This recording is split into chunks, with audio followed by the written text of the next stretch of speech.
Paxlovid lowers the chances of developing a lengthy COVID. Paxlovid, an antiviral medication that prevents coronavirus replication, may offer protection against protracted COVID. In the 6 months after getting COVID-19, Paxlovid made it less likely that someone would be hospitalized or die from any cause. A study published in JAMA Internal Medicine on March 23 found that the medicine also made it less likely for people to get 10 of 13 long-term health problems. The medication reduced the relative risk of developing the diseases by 26% on average. The antiviral medicine stopped some heart problems, blood clots, kidney damage, muscle pain, exhaustion, shortness of breath, and 2 diseases that affect the nervous system. Paxlovid, which is made by Pfizer, has been shown to reduce the chances that COVID will send weak patients to the hospital or kill them.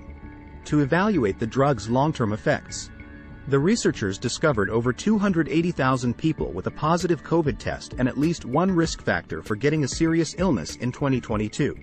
Nearly 36,000 of the people who got positive test results got Paxlovid within 5 days.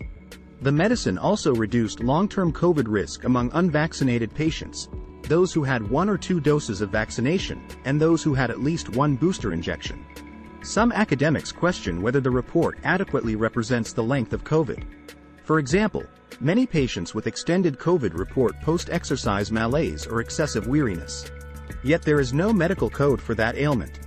Yet, the study found a few diseases that affect a lot of people with COVID for a long time, such as dysautonomia, a condition in which the nervous system has trouble controlling the heart rate, blood pressure, and breathing.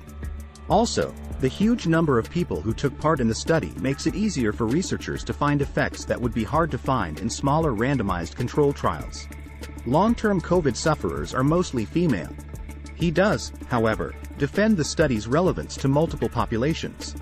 According to him, the survey included, actually, tens of thousands of women. Is it true that men outnumber women? True, but you can't dismiss the experiences of tens of thousands of people simply because they are in the minority. Paxlovid, along with other antiviral medications, immunization, and even a diabetes drug called metformin, may help guard against long-term COVID.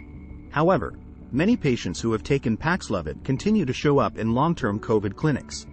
We know it's not a miracle cure. It will not be a miracle cure for long-term COVID.